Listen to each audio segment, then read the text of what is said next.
नमस्कार दर्शकों, मैं पवन देवजानी आज आपका स्वागत करता हूं हमारे शो संवाद में। आज हमारे साथ एक ऐसे गेस्ट जुड़ चुके हैं जिनके पास 18 साल से भी ज्यादा का एक्सपीरियंस है फाइनेंशियल मार्केट्स का। उनके पास MBA in finance and CFP की डिग्री भी है। वो फिलहाल काम कर रहे हैं VP रिसर्च की पोजीशन पर गुरु पोर्टफोलियो मैनेजमेंट सर्विसेज में। तो उनका नाम है अशोक नेबदानी सर। सर, हम आपका स्वागत करते हैं हमारे शो संवाद में। Thank you so much for having me. Sir, आपकी इतनी डिग्रीज और इतने साल का एक्सपीरियंस है, आज हमें बहुत कुछ सीखने को मिलेगा। मैं कोशिश करूंगा कि आपकी सवालों के जवाब दे पाऊं। इसी के साथ हम शुरुआत करते हैं पहले सवाल के साथ। सर, मेरा पहला सवाल यह है कि 18 से 20 साल पहले जब आपके पास कैरियर के ऑप्शंस थे तो आपने यही फील्ड क्यों चुनी? ये फील्ड को चुनने का कोई खास वजह या कोई मेन रीजन? ये कहना झूठ होगा, गलत होगा कि मैं बचपन से ही फाइनेंशियल मार्केट्स में जाना चाहता था, क्योंकि ऐसे तो ड्रीम होते नहीं ना।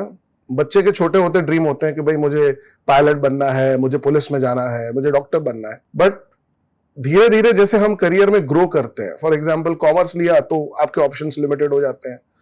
बट आई वुड से जब मैं अपना MBA की पढ़ाई कर रहा था दिल्ली यूनिवर्सिटी में, तो मेरी इंटर्नशिप थी कोटक महिंद्रा बैंक के साथ, और वहां पर मुझे पहली बार इंटरेस्ट आया फाइनेंशियल मार्केट्स में।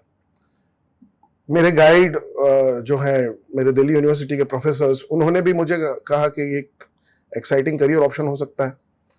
तो फिर वहां से मुझे एक हिंट मिलने लगी कि नहीं यार, ये एक बेटर करियर ऑप्शन भी बनेगा मेरे लिए, plus this will also help me developing a sustainable career, और एक एडवेंचरस राइड होगी। तो उस हिसाब से मैंने 18 साल पहले ये एक डिसीजन लिया।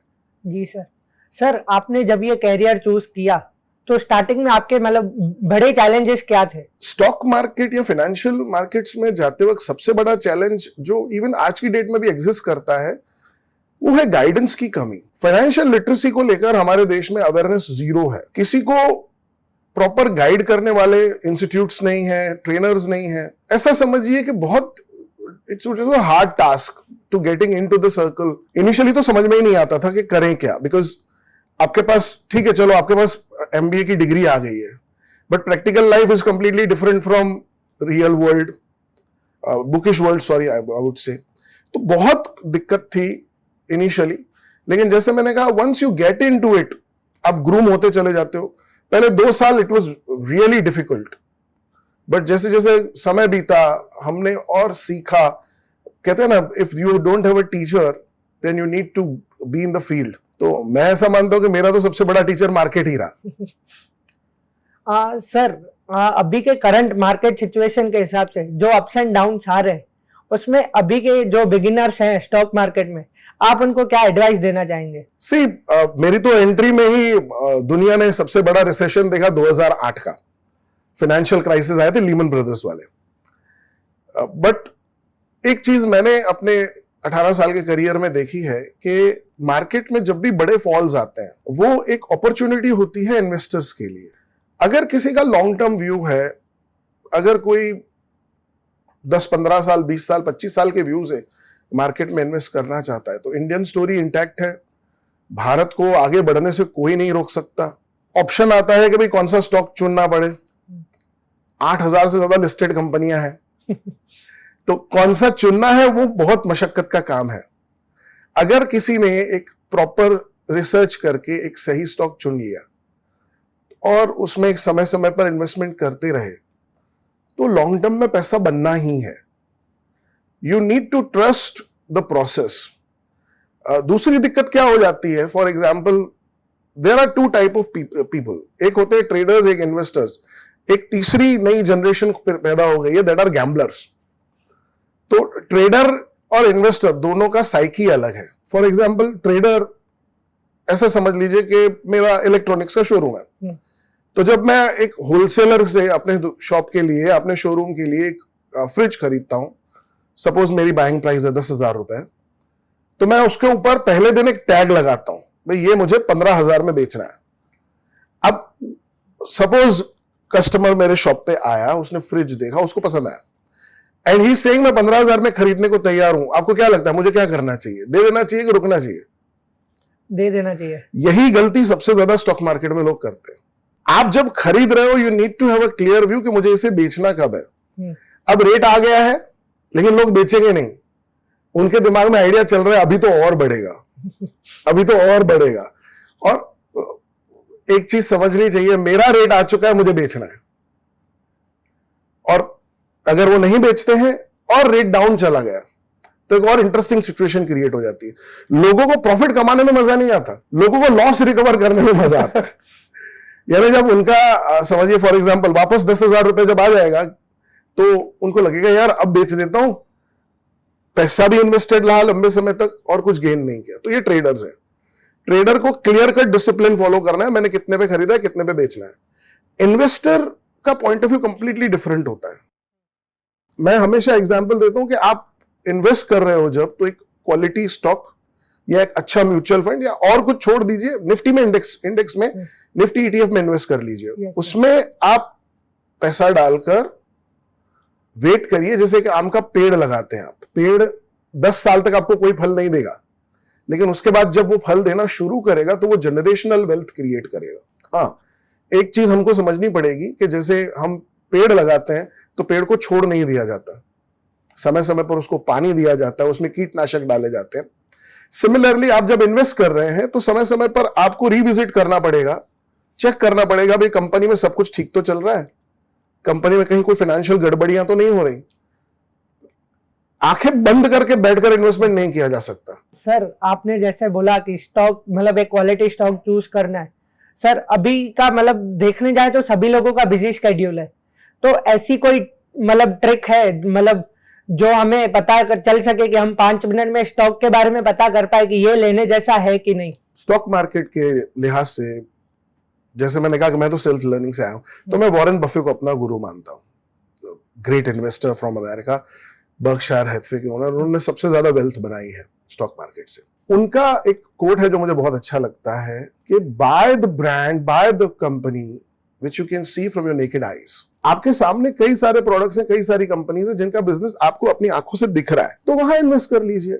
और मैं तो बोलता हूं आप इन्वेस्टमेंट करते वक्त किसी फाइनेंशियल एडवाइजर से मिलिए ना, they don't charge much, but at least वो आपको सही गाइडेंस दे पाएगा। 5 मिनट में अगर आपको देखना हो तो मेरा अपना पर्सनल बिलीफ, अगेन मैं एक डिस्क्लेमर देना चाहूंगा, ये कोई फाइनेंशियल एडवाइस नहीं है। हर किसी को जब भी कोई फाइनेंशियल डिसीजन लेना हो तो उनको अपने फाइनेंशियल एडवाइजर से कंसल्ट करना चाहिए। लेकिन मेरा जो अपना प्रिंसिपल मैं फॉलो करता हूं, number 1, never invest in a loss making company. मैं नहीं करता, I don't like taking risk, तो मैं लॉस मेकिंग कंपनीज में कभी इन्वेस्ट नहीं करता। नंबर 2, कंपनी का जो बैकग्राउंड है वो क्लियर होना चाहिए, जिसके अगेंस्ट लिटिगेशंस हैं, केसेस हैं, ऐसे लोगों से दूर रहो, ऐसी कंपनियों से दूर रहो। प्रमोटर्स का बैकग्राउंड अच्छा होना चाहिए। तीसरा, कंपनी का जो फ्यूचर आउटलुक है वो बहुत स्ट्रांग होना चाहिए। बिजनेस मॉडल ऐसा होना चाहिए जो लंबे समय तक आपको होराइजन दिख रहा है। जी सर। ऐसा नहीं होना चाहिए कि भाई आप आने वाले 3 साल में कंपनी एग्जिस्ट ना करे। तो अगर बिजनेस सस्टेनेबल है, फाइनेंशियल बैकग्राउंड अच्छा है, उनकी कोई गड़बड़ियां नहीं है, प्रॉफिट मेकिंग कंपनी है, ये 3-4 बेसिक चीजें। ऑब्वियसली बहुत सारी टेक्निकलिटीज हैं जो किसी को देखनी चाहिए, बट इन अ नटशेल मैं तो इसी चीज में बिलीव करता हूं कि उन कंपनियों में इन्वेस्ट किया जा सकता है जिनको आप अपनी आंखों से देख सकते हो, जो प्रॉफिट मेकिंग है। तो और आज एआई के जमाने में बहुत आसान है, तो आप सिर्फ चैट जीपीटी या गूगल जेमिनाई से भी पूछेंगे तो वो आपको बता देगा कि ये अच्छी कंपनियां हैं जहां पे इन्वेस्ट किया जा सकता है। और सबसे बेहतरीन, अगर मार्केट का नॉलेज ना होना तो buy Nifty ETF। Long term में वो एफडी के रिटर्न्स और इन्फ्लेशन को तो डेफिनेटली हरा देगा। देखने जाए अभी के मतलब जो भी जनरेशन है, 18 से 22 साल के बच्चे लोग मतलब ज्यादा अट्रैक्ट हो रहे हैं ये स्टॉक मार्केट को लेकर। तो ये लोग आते हैं बट उनको नॉलेज नहीं है तो वो लॉस कर देते हैं। तो उनको पहले ऐसा क्या करना चाहिए ताकि उनके लॉसेस ना हो? सबसे पहले तो मेरी पर्सनल एडवाइस है 18 और 20 साल के यंग इन्वेस्टर्स हैं, सी आपने पैसा कमाया नहीं है तो आपको शायद पैसे की वैल्यू पता नहीं है। आपके पास यूजुअली पैसा आएगा पापा की फंडिंग से, तो वैल्यू दैट। और मैं हमेशा कहता हूं, अभी थोड़ी देर पहले मैंने कहा कि मार्केट में एक नई प्रजाति आ गई है गैम्बलर्स की। तो मेरी सलाह होगी कि ऑप्शन ट्रेडिंग से दूर रहें, क्योंकि उसमें सपना बहुत बड़ा दिखाया जाता है कि भाई हीरो जीरो हो जाएगा, बहुत पैसा बन जाएगा। लेकिन सेबी खुद कहता है 93% लोग ऑप्शन ट्रेडिंग में लॉस करते हैं। और नए लोगों के लिए मेरी एडवाइस होगी कि उन कंपनीज में या उन म्यूचुअल फंड्स में या उन इंडेक्सेस में इन्वेस्ट करें जिनका आपको अच्छा नॉलेज है। और कोई भी काम कहीं भी पैसा लगाने से पहले समझदारी लगाना जरूरी है। मैं एक सिंपल एग्जांपल दूंगा। हम मार्केट से 1 किलो टमाटर खरीदते हैं तो भी चेक करते हैं कि कहीं से सड़ा गला पिलपिला तो नहीं है। और लाखों रुपए टेलीग्राम चैनल्स और फेक एडवाइजर्स के कहने पे मेरा दोस्त यहां पे पैसा लगा रहा है मैं वहां लगा दूं, ये तरीका नहीं है। जैसे फॉर एग्जांपल किसी को भी कोई भी बिजनेस शुरू करना हो तो पहले उसकी ट्रेनिंग लेनी चाहिए। Yes sir. बच्चे, हाँ मुझे टेलीग्राम पे टिप आई थी मैंने खरीद लिया, ये टिप्स नहीं होती, ये पिट्स होते हैं, गड्ढे होते हैं। लोग इनको मतलब खराब शेयर खरीदवा देते हैं बच्चों से या ऑप्शन ट्रेडिंग करवाते हैं, उसमें नहीं फंसना चाहिए। सिस्टमेटिकली अर्न करिए और उसका एक पोर्शन है, मतलब 1/10 जिसको कहा जा सकता है, वो तो इन्वेस्ट करिए और अच्छी क्वालिटी के म्यूचुअल फंड्स में करिए या फिर इंडेक्स में करिए। That's a better option. Stock से दूर रहें। 8000 स्टॉक्स हैं, एक चुनना बहुत कठिन होगा। जी सर। सर अभी के करंट मार्केट सिनेरियो के हिसाब से देखने जाए तो मार्केट अभी क्रैश मतलब हुआ ही है, इतने सारे स्टॉक्स के भाव गिर गए हैं, तो अभी क्या मतलब लोगों के लिए सही मौका है स्टॉक्स लेने का कि उनको और वेट करना चाहिए? मैं इसका क्वेश्चन का आंसर एक क्वेश्चन से ही देता हूं आपको। सपोज पवन आपको आईफोन खरीदना हो तो आप कब खरीदोगे? बेस्ट टाइम कौन सा होगा? जब उसका न्यू मॉडल आ रहा हो तो उसके मतलब जो लास्ट वाला मॉडल होगा उस पर प्राइस कम मिलेगा तब। प्राइस कब कम मिलेगा? जब सेल आएगा। हाँ, हम वेट करते हैं ना अमेजोन पे बिग बिलियन डे सेल पे। तो ऐसा समझो राइट नाउ मार्केट में सेल लगा हुआ है। क्वालिटी कंपनीज, क्वालिटी स्टॉक्स अच्छे प्राइसेस पे मिल रहे हैं। जिन स्टॉक्स की वैल्यूएशन बहुत कंफर्टेबल है, जिनका फ्यूचर होराइजन बिल्कुल क्लियर है, फाइनेंशियल ट्रैक रिकॉर्ड बहुत अच्छा है, ऐसे डिप्स में स्टैगर्ड वे में एक साथ पैसे डालना बेवकूफी होगी। स्टैगर्ड वे में धीरे धीरे करके अगर पैसे डाले जाएं तो अब वॉर हो रही है ईरान और अमेरिका के बीच में, it will not last long. Even जैसे हम आज बात कर रहे हैं तो इस्लामाबाद में पीस ट्रीटी साइन हो जाएगी। मैंने अपने करियर में देखा है ये कि जब जब बड़े बड़े फॉल आते हैं, पैंडेमिक आया जैसे कोविड आया, या उसके पहले भी जब भी रिसेशन आता है, मार्केट क्रैश करता है, तो 2 से 3 साल के अंदर वो वहां से अच्छा खासा रिकवर भी करता है। अब यहां पे एक क्वेश्चन आएगा that you need to invest in quality stocks. Yes sir. आपने किसी अच्छे रेप्यूटेड फर्म में या एक अच्छे, मैं तो अगेन कहता हूं आई ऑलवेज प्रेफर इंडेक्स आपको अच्छा रिटर्न दे देगा। सर अभी के मतलब जिन लोगों के पास नॉलेज नहीं है स्टॉक मार्केट का, तो उनको अगर एंटर करना हो तो वो क्या करें? सबसे पहले तो स्टॉक मार्केट में एंटर करना क्यों है वो बहुत जरूरी है समझना। हमारे देश में, एक डेवलपिंग कंट्री में, inflation on an average government तो 4-5% बताती है, लेकिन 10% के हिसाब से इन्फ्लेशन बढ़ रहा है। तो अगर आपका इन्वेस्टमेंट उतना नहीं कमा रहा है तो आप पीछे छूट रहे हो। इन्वेस्ट नहीं करोगे तो फ्यूचर का कोई सिक्योरिटी नहीं बन पाएगा। हम सबको समझना है कि एक पॉइंट के बियॉन्ड हम काम करने की कैपेसिटी में नहीं रहेंगे, तो हमारा कमाया हुआ वेल्थ ही हमें सर्व करेगा। मेरे हिसाब से नए इन्वेस्टर्स को अच्छे म्यूचुअल फंड्स या इंडेक्स में जाना चाहिए। जिस चीज की ज्यादा समझ नहीं है मत करो। जैसे मैंने कहा, mutual fund is a very good option क्योंकि वहां पे फंड मैनेजर्स बैठे हैं, दे हैव एक्सपर्टीज, तो वो आपके लिए क्वालिटी स्टॉक्स चुनते हैं और आपको अच्छा एक स्टेबल रिटर्न बन जाता है। जी सर। ये अभी देखने जाए कि मतलब जो लोग भी ऐसे अभी के टाइम पे देखने जाए, उन लोगों ने इतने मतलब पोर्टफोलियो मतलब लॉस में जा चुके हैं ये फॉल के कारण, तो उसमें मतलब अभी उनका वो रिस्क उनको लग रहा है, डर लग रहा है। तो वो मतलब वो डर को कैसे भगाए और कैसे मैनेज करें उन स्टॉक्स को? बहुत सिंपल है। अगर आपने अच्छी क्वालिटी के स्टॉक्स ले रखे हैं तो बिल्कुल मत घबराइए। दिक्कत क्या है ना, स्टॉक मार्केट का लोगों को रोज आदत है ऐप ओपन करके देखने का कि आज मेरा कितना बढ़ा, आज मेरा कितना घटा।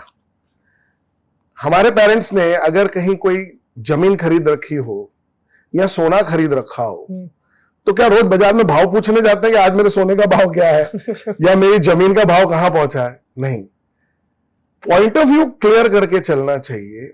अगर आप एक लॉन्ग टर्म इन्वेस्टर हैं और आपने क्वालिटी स्टॉक्स लिए हैं, तो याद रखिए इस वक्त मार्केट में एक तूफान मचा पड़ा है। जब बारिश होती है तो ऐसा कोई भी नहीं है जो भीगेगा नहीं, लेकिन जो मजबूत है वो खड़े हो जाएंगे और चलना शुरू करेंगे।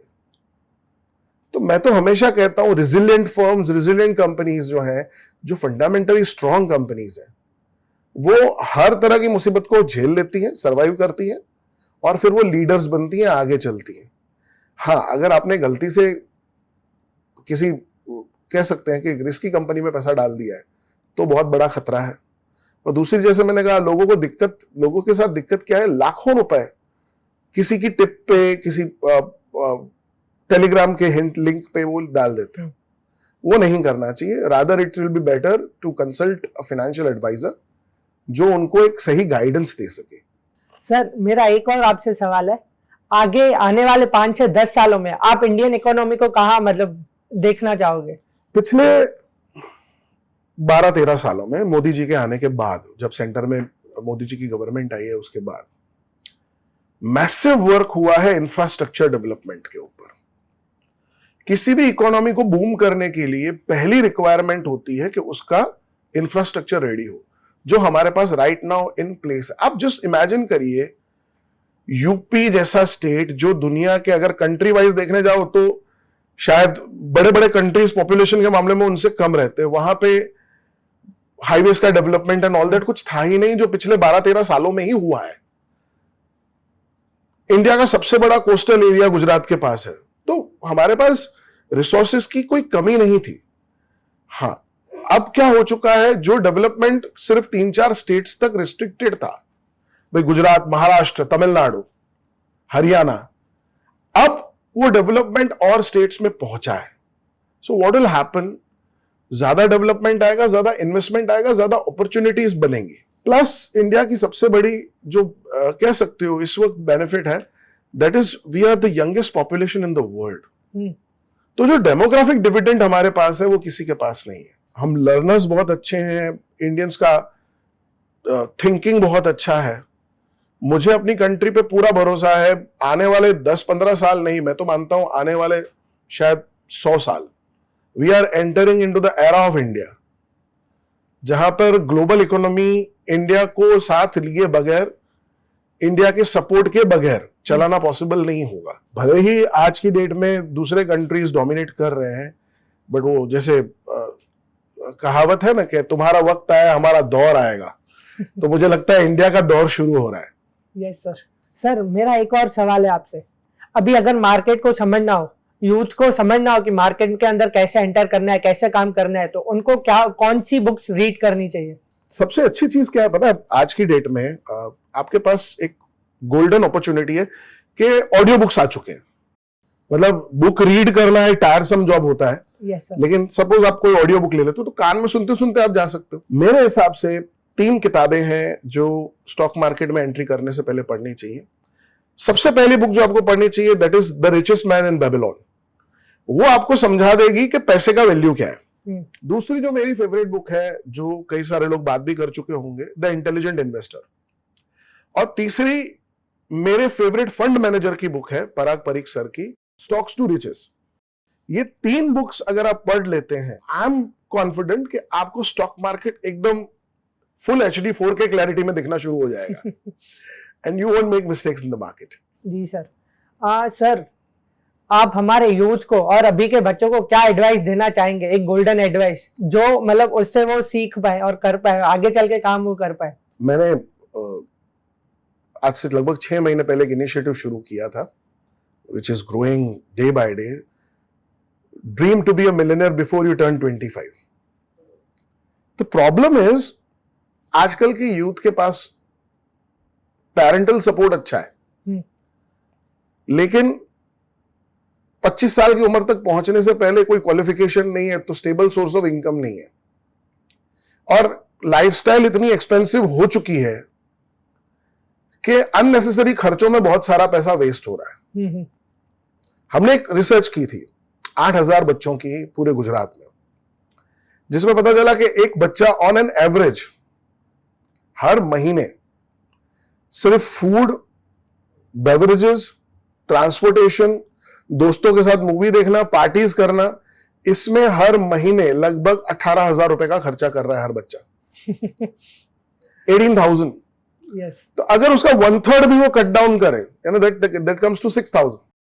और वो 6,000 रुपए किसी अच्छे म्यूचुअल फंड में या निफ्टी ETF में डाल दे, तो यू वोंट बिलीव, हर महीने के 6,000 के हिसाब से अगर कोई 18 साल का व्यक्ति जब वो 25 का होगा 7 साल में, उसका फंड लगभग 11-12 लाख रुपए होगा।